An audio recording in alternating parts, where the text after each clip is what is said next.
I've done videos before about all the spam I get. I'm talking about just the idiotic emails. And, you know, I know we all get them, but I thought this was interesting. In a period of about 1 week, in fact, in a period of 3 days, I got 3 different spam emails from different organizations claiming that because I'm such a stellar lawyer, I should join their organization and or accept the award that they're willing to sell to me. And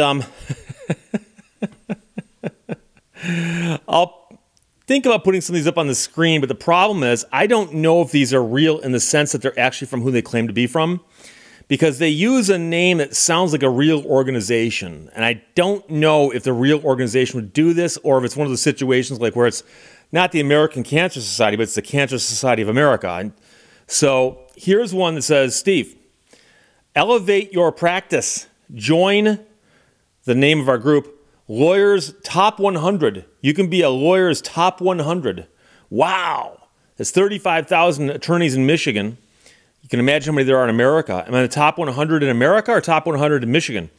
It says, Dear Steve Lehto, as the current president of this organization, I'd like to personally invite you to join the organization Top 100. Lawyers of your qualifications and reputation are invaluable to the success of our association of lawyers. Now, here's the funny part. You may not be aware, but we have been reaching out to you concerning your membership eligibility. How would I not be aware? The group has recognized you as one of the top trial attorneys in your field in Michigan, whatever my field might be, and would like to extend an invitation to join our exclusive organization. And of course, they said your field because they didn't have the time to bother looking up what I actually do. It says you can join online to take advantage of the benefits available. Don't forget about our member-only conference discounts throughout the year, including $150 off a motorcycle accident summit in Georgia. And then it says, I'm confident you'll find your membership personally and professionally rewarding by joining today. Thank you for your consideration. And I look forward to seeing you as a member of our organization's top 100. And then there's a signature at the bottom, and the guy is the top 100 president. So he's not the president of the organization. He's the president of the top 100 of the organization, which I guess is better. Okay. Now, I got a request here. And the funny thing is I have several email addresses. And I got the exact same email address. I got the exact same email at both of my addresses. And the first thing is I recognize the name of the business. But this is obviously a scam. So I'm not going to say the name of the business. But it does say interview request for, and then it names a business that puts out a publication. And it says from, and it lists the journal that they're from. And this says to, and the to is just a long list of emails that are all CCs and commas and CCs and commas. So they send the email to like thousands of people. And this one has no salutation. It does not say, Dear Steve Lehto. It says, I trust this message finds you in good health. My name is, and he says his name, and I serve as an editor for, and he names a very prestigious publication.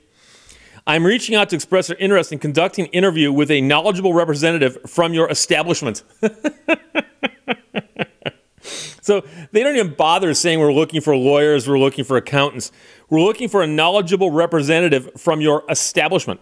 We aim to delve into the transformation of the landscape from 2024, reflecting on the changes observed in 2023. The landscape of what? When I look outside, the landscape hasn't changed much, except that the leaves aren't in yet. They'll be in pretty soon. The purpose of the interview is to gather valuable insights for an upcoming article. We believe that your expertise and perspective would significantly enhance our coverage. We are impressed by your views, standing, and would be honored to feature your insights in our publication. That sentence makes no sense. We are impressed by your views, standing, and views is capitalized. And would be honored to feature your insights in our publication. If it aligns with your schedule, we propose conducting the interview via, and they give the website of the actual organization. I'm sure they'll hijack you before you get there. I am flexible and can adjust my timetable accordingly to accommodate your availability. Kindly inform us of a suitable time. We can coordinate the details seamlessly. Thank you for considering our request. We are eager to engage in a conversation with you and showcase your valuable insights in our publication. The scam here is you call them And someone's going to get on the phone with you and say, hey, look, we can get you into a publication. You got to pay us first, though. I'm assuming it's, unless it's a dumber scam than that, but that's the obvious one here. But it says here that they want to speak to somebody from my establishment to gather my valuable insights. Now, don't get me wrong. I have an establishment of some sort, and I've got some valuable insights, but this is not how this journal would be reaching out to me. In fact, I've been interviewed by this journal, and they reached out to me and said, hey, we understand you just wrote a book about this. We'd like to do an article about the subject of your book. That's happened more than once. And as I've mentioned before, I'm a media whore. I'll talk to anybody, okay, legitimately if they're from who they claim to be from. But these are obviously not that case. So that was, okay, so the first one was that they wanted me to join this elite group within this other group and presumably pay some money for it. Second one is they want to interview me or someone from my establishment to gain some valuable insights on the changing landscape. And so then here's the most recent one I got, and it goes, congratulations, dear Steve Lehto. Congratulations. You've been selected to 2024, and I'm not going to say the name of the list because it sounds like it could be real, but it's not. An honor reserved for those lawyers who exhibit excellence in practice. Only 5% of attorneys in Michigan receive this distinction. I can't do the math right now because it takes too much time, but can somebody tell me what 5% of 35,000 is? Because that's roughly how many attorneys are in Michigan who are licensed and practicing actively. About 35, 38,000. 5% of them can receive this distinction. Selection to this list provides third-party validation of your practice. You mean up until now I've not been validated by a third party?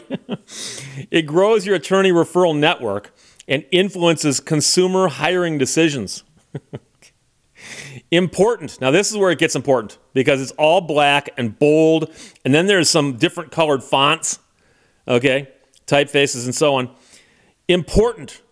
In order to be listed in your state's print publication, we require that you verify your practice area and contact information by clicking below or by logging onto, and they give their website. Only those who data verify will be listed in print. Verify your information by May 22nd. It's going to take me 3 months to verify my information, maybe 4. And then it goes name, Steve Lehto, law firm, law office of Steve Lehto. Wow. They've done some heavy-duty research here. It looks to me almost like they may have Googled me. And the information you've got is correct. And this is, please confirm the primary practice area under which you'd like to be listed when verifying your data. And then there's a link that says submit data verification here. And again, what would happen is you'd click that link and you'd go there and they'd try to sell you something.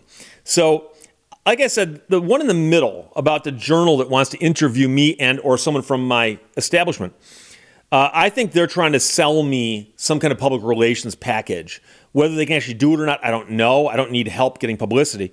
And if you think I do, Google my name and see what happens. But the important thing is that both the person who wants me to join the top 100 and the person who wants me to be on this list, they both are selling things.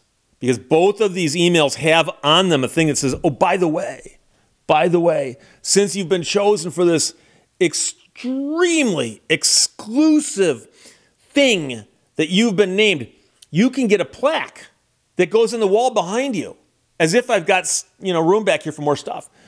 And the plaque will tell people that you're on this list or the top 100 or this, that, or the other thing. And every now and then, I see a lawyer's office, and I see all these plaques back here, right? I look at all the plaques, and I occasionally will look at them, try to figure out what they are, and a lot of them are just plaques you can buy. Anybody can buy one of these plaques and just say, yeah, I made this list. And they're banking on the fact that the average consumer coming in, to hire an attorney and looking at their office, and by the way, this is not my office, this is my studio, but I'm joking, and will not know what any of those things are behind them. So like I knew a guy a few offices back, I shared office space with some other attorneys, and there's an older guy in the office, and he had all these really cool things framed behind him on the wall.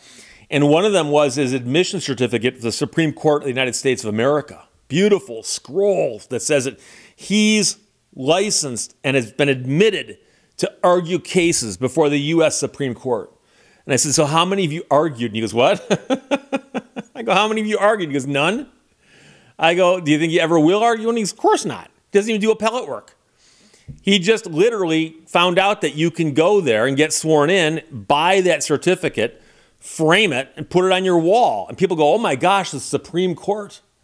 And all you got to do is go, oh, you ever argue a case there? No? Okay, cool. I mean, I do have the admission certificate of the state of Michigan. I think it's actually right back over here because it's not in my office anymore. But I had that in my office for a while because I thought, well, I got to have something that indicates that I actually am an attorney. And then I also had, I know when I first got to law school, I got my diploma mounted and framed really, really well. Again, I'm not sure. I think that might be back here also. I got a bunch of stuff back here. I think that's where that is. But when you walk into somebody's office and they got all these plaques and awards and stuff all over the place, you look at them and you got to go, okay, wait, what's this one for? What's this one for? And the funny thing is that I can tell, and I know from talking to other attorneys, that they do get a little, you know, if another attorney asks them about it. Because what's this right here? It says here that you made this list. You're part of the top 5% of the state of Michigan, and you made the list. And how much did that plaque cost you? That they do kind of get sheepish about it. And like I said, the other one was that I could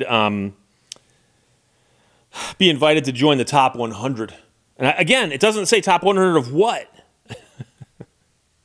I suspect it's an organization with 85 members.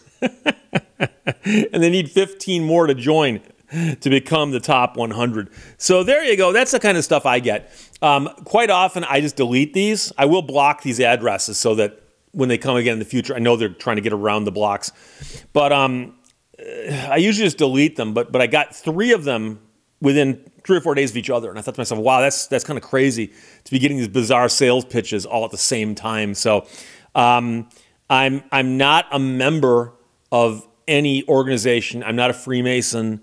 I'm not even a member of the American Bar Association. I have a lot of people who think that that's true. They go, aren't you a member of the ABA?